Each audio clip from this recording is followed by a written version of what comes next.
Cómo vivir la palabra con el Padre Pablo Antonio Méndez. Yo evangelizo a mi familia y tú. Feliz y bendecido sábado 17 de octubre. Y nos acogemos hoy, queridos hermanos, a la intercesión de San Ignacio de Antioquía, obispo.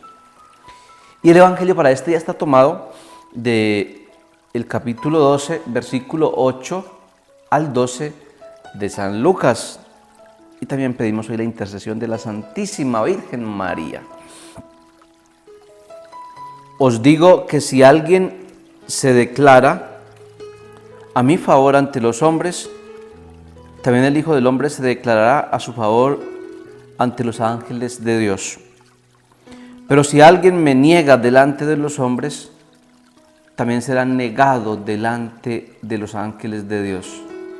A todo el que diga una palabra contra el Hijo del Hombre se le perdonará, pero al que blasfeme contra el Espíritu Santo no se le perdonará. Cuando lleguen a la sinagoga ante los magistrados y autoridades, no os preocupéis de cómo o con qué os defenderéis o qué diréis, porque el Espíritu Santo os enseñará en aquel mismo momento lo que conviene decir. Palabra del Señor, gloria a ti, Señor Jesús. Tres ideas de este evangelio, queridos hermanos, para compartir. Primero, Jesús nos invita a dar testimonio, a ser testigos. Y hay otro pasaje en la Sagrada Escritura donde Jesús les dice a los discípulos que los llamo a que sean mis testigos. En la fe, a lo que a Jesús le interesa no es que defendamos la fe, o sea, Jesús no llamó a los discípulos a defender la fe, sino a dar testimonio de la fe. Así estamos llamados también todos nosotros, no tanto a defender la fe, sino a dar testimonio de la fe. Y dando testimonio de la fe, defendemos la fe. ¿Cómo dar testimonio de Jesús? ¿Cómo dar testimonio de nuestra fe? Sabemos que Jesús existe y muchas personas saben que Jesús existe mentalmente, se conoce intelectualmente a través del entendimiento que Jesús es el Hijo de Dios, que Jesús es el Señor, que es nuestro Salvador, pero a veces se queda en la mente, se queda en el entendimiento. Jesús quiere que pasemos de la mente a la vida. Entonces, ¿cómo dar testimonio de Jesús? Viviendo como Jesús vivió, amando como Jesús amó. Porque nada le sirve a uno creer mentalmente que Jesús existe. Sí, es el Hijo de Dios, es la segunda persona de la Santísima Trinidad, es Dios con nosotros, el Salvador, el Redentor, el que dio la vida por nosotros, el que nos mostró el camino, la verdad, Él es la vida, pero que eso se note, que se vea en lo que hacemos, en lo que decimos. Ahora, ¿dónde dar testimonio? Primero, en la familia. Uno tiene que ser testigo de Jesús en la familia, anunciar a Jesús con la vida en la familia, después en el trabajo, después con los amigos, después en su barrio, municipio. Allí podemos dar testimonio de Jesús. Entonces, que se vea en nosotros que somos cristianos, que somos católicos. Segundo, se habla aquí de un pecado que no tiene perdón de Dios y Jesús lo llama la blasfemia.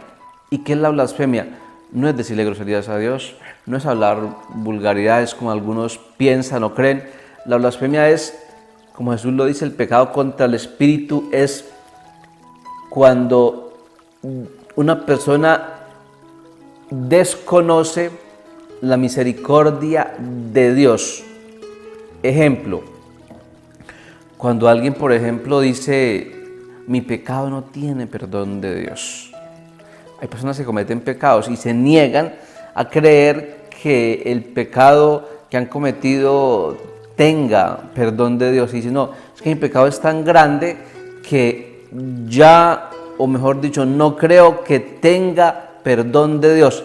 Es una blasfemia, porque está desconfiando de la misericordia de Dios. Está diciendo, mi pecado es tan grande que inclusive está por encima de la gracia, de la misericordia, de la bondad y del poder de Dios.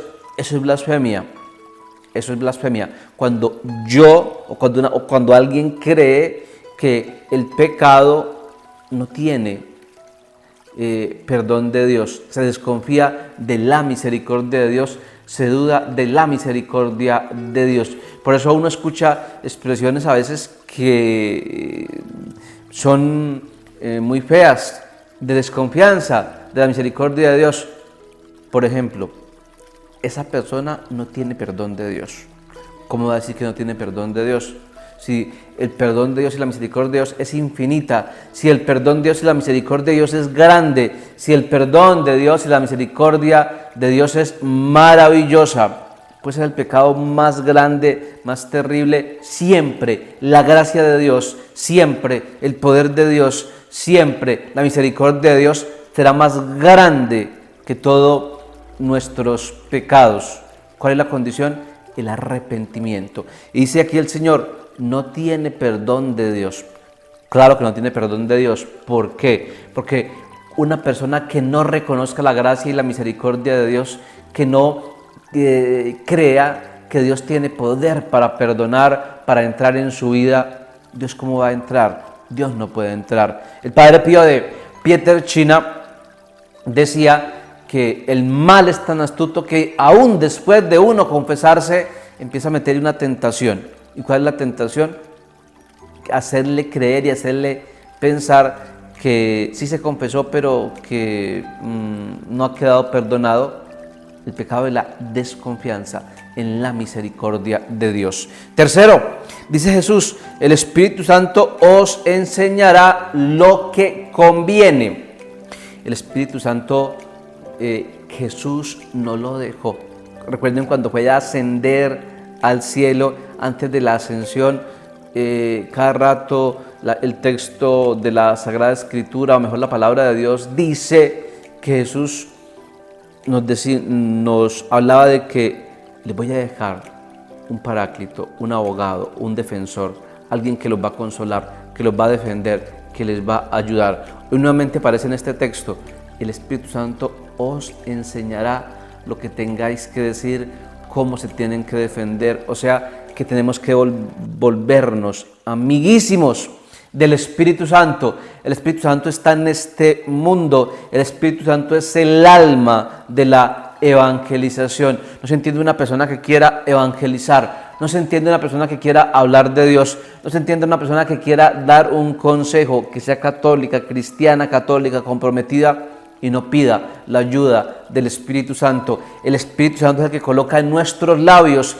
el Espíritu Santo es el que coloca en nuestra boca, el Espíritu Santo es el que nos da el entendimiento, la ciencia, la sabiduría para saber decir palabras adecuadas y para saber tener el momento adecuado para aconsejar a una persona, para saber decir palabras adecuadas, para tener el momento adecuado para defender nuestra fe. Es la luz que nos acompaña y nos guía para que la obra de Dios se extienda. Por eso, cuando yo leo este texto, me siento fortalecido, porque sé que en la iglesia el que hace la obra no es el sacerdote, el que hace la obra no es el obispo, el que hace la obra no es el laico comprometido, el que hace la obra y sostiene, defiende y protege y cuida la iglesia es el Espíritu Santo de Dios. Tenemos que invocarlo, Él nos ayuda, nos protege, nos enseña lo que tenemos que decir y lo que tenemos que hacer. Queridos hijos, tarea para hoy, amar a todos. Nuestra misión nos invita hoy a amar a todos, no solamente amar al que nos quiere, amar también al que nos hace a veces cometer, o mejor dicho, es piedra de tropiezo en nuestro camino, nos critica. Amar a todos, amar a los buenos, amar a los que se equivocan. Jesús nos invita a amar a todos. Feliz y bendecido día en el nombre del Padre, del Hijo y del Espíritu Santo. Amén.